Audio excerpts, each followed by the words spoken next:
झेंडू फुलांच्या शेतीतून आर्थिक सुबत्ता. कुडाळ तालुक्यातील कुंदे गावच्या रमेश परब यांनी फुलवली झेंडू शेती.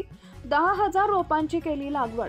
सिंधुदुर्ग जिल्ह्यात पारंपरिक पिकांच्या शेती व्यतिरिक्त नवीन आणि जास्त आर्थिक फायद्याच्या शेतीकडे येथील शेतकरी वळलाय. यामध्ये कुडाळ तालुक्यातील कुंदे येथील प्रगतशील शेतकरी रमेश परब हे झेंडूच्या फुलांची शेती करतात. यावर्षी तब्बल 10,000 झेंडू रोपांची लागवड करून गणेशोत्सव काळात त्यांनी तब्बल 1,000 किलो फुलांची विक्री केली आहे. यातून त्यांना लाखो रुपयांचा फायदा झाला. अजूनही त्यांच्या फार्म हाऊसवर दसरा सणासाठी झेंडू फुले उपलब्ध असून त्यातूनही जवळपास 500 ते 800 किलो फुलं उपलब्ध होतील. कमी खर्चात अधिक फायदा देणारी झेंडू शेती फुलाची अधिक आर्थिक शेती सुबत्तेकडे नेणारी ठरणार आहे. कुंदे गावात तुम्ही शेती केली आहे गोंड्याची, कशा प्रकारे ह्या संदर्भात तुम्ही माहिती द्याल?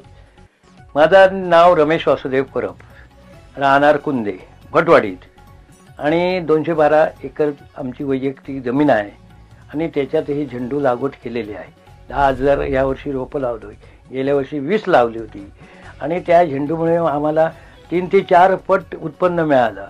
गणपतीला आम्ही 200 रुपये किलोने विकली. आता रेट उतरला आहे, 70-80 रुपये किलो आहे समजला. आणि प्रगती शेतकरी आहे आणि भाताची लागवड केलेली आहे. 120 किलो आम्ही भात पेरतो. त्याच्यातून उत्पन्न आम्ही 5 ते 6 लाख रुपये आम्ही उत्पन्न काढतो. चिवाकाठी आहे, बांबू आहे. यासाठी मशागत काय करावी लागते आता झेंडूच्या? हा, झेंडूसाठी 4 ते 5 वेळा फवारणी केली पाहिजे, खत पाणी घातलं पाहिजे, तरच ते रोपा मजबूत होतात. तरी किती महिन्यात पीक येतं हे? 2 महिन्यात येतं. तुम्ही याची लागवड कधी केली होती? जुलैमध्ये केली होती. कोणत्या प्रकारची आहे? हा, ही कलकत्ता. शेती केल्यामुळे ना उत्पन्न भरमसाठ मिळतं. पण नवीन युग आता चालू आहे ना, ते शेतीकडे दुर्लक्ष करतात.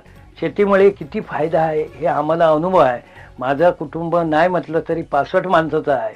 65 माणसाच्या कुटुंबाला मी माझा वैयक्तिक इथे पत्नी आणि एक नोकर आहे इथे समजला. त्याच्यातून उत्पन्न आम्ही काढलेलं आहे.